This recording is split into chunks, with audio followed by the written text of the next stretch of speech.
Bible പ്രചാരകന്മാർ ഒരു ശല്യമായി തീർന്നിരിക്കുന്നു എന്ന് ആലപ്പുഴയിൽ നിന്ന് എന്നെ വിളിച്ച ഒരാൾ സംസാരിക്കുകയുണ്ടായി. ഏതാണ്ട് അരമണിക്കൂറോളം ഈ വിഷയത്തെക്കുറിച്ച് എന്നോട് ആരായുകയുണ്ടായി. ഈ വിഷയം ഞാൻ വളരെ ഗഹനമായി പഠിച്ചിട്ടുള്ളതിനാൽ ഞാൻ ചില ചോദ്യങ്ങൾ ഇവർക്കായി ചോദ്യരൂപത്തിൽ തയ്യാറാക്കുകയാണ്. ബൈബിളിൽ പറയുന്ന എല്ലാ കാര്യങ്ങളും സത്യമാണെന്ന് നിങ്ങൾ വിശ്വസിക്കുന്നുണ്ടോ?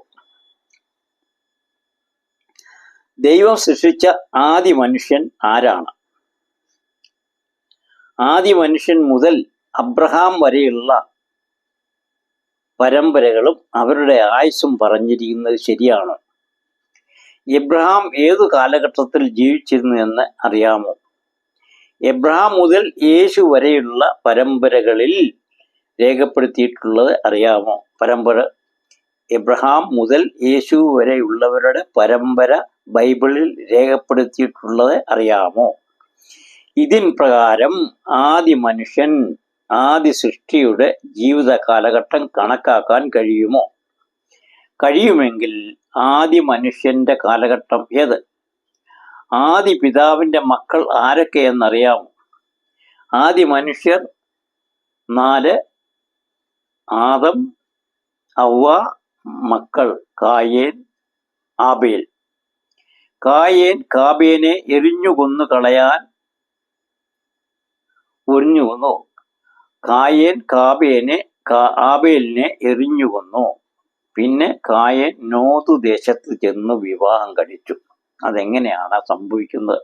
ആകെ 4 പേരേ ഉള്ളൂ. നോതു ദേശത്ത് നിന്ന് വിവാഹം കഴിച്ചു എങ്കിൽ ആദ്യ മനുഷ്യനായ ആദമിന്റെ മുൻപ് ഭൂമിയിൽ മനുഷ്യർ ഉണ്ടായിരുന്നു എന്നാണല്ലോ മനസ്സിലാക്കേണ്ടത്. ഇങ്ങനെയാണെങ്കിൽ ബൈബിളിൽ അസത്യവചനങ്ങളുടെ ഒരു ഘോഷയാത്രയാണ് എന്ന് പറയുന്നതിൽ എന്താണ് തെറ്റ്? മോശ ആദ്യമായി ദൈവത്തെ കണ്ടത് അഗ്നിരൂപത്തിലാണെന്ന് അറിയാമോ? മോശ ചതിയനും വഞ്ചകനും തന്നെ എടുത്തു വളർത്തി സേനാധിപനാക്കിയ ഈജിപ്തുകാരെ വഞ്ചിച്ചവനും എന്ന് പറഞ്ഞാൽ എന്താണ് തെറ്റ്? മോശ കൊള്ള മുതൽ സ്ത്രീകൾ ഉൾപ്പെടെ ദൈവത്തിനും സേനയ്ക്കും പുരോഹിതന്മാർക്കുമായി പങ്കുവെക്കുന്നു. ഇത് ശരിയാണോ? സ്ത്രീകളെ കൊള്ള മുതലായി കണക്കാക്കി അവരെ ലൈംഗിക ആവശ്യത്തിന് ഉപയോഗിക്കുന്നത് ശരിയാണോ?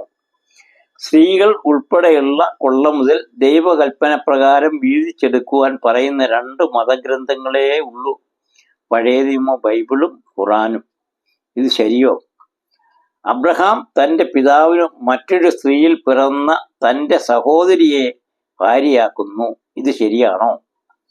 പിന്നീട് സഹോദരി എന്ന് പറഞ്ഞ് ഫറവോന് നൽകുന്നത് ശരിയാണോ? പഴയ നിയമത്തിലെ അബദ്ധങ്ങൾ ഇങ്ങനെ എണ്ണിയാൽ ഒടുങ്ങാത്തതായതിനാൽ ഇനിയും നമുക്ക് പുതിയ നിയമം ബൈബിളിലേക്ക് വരാം.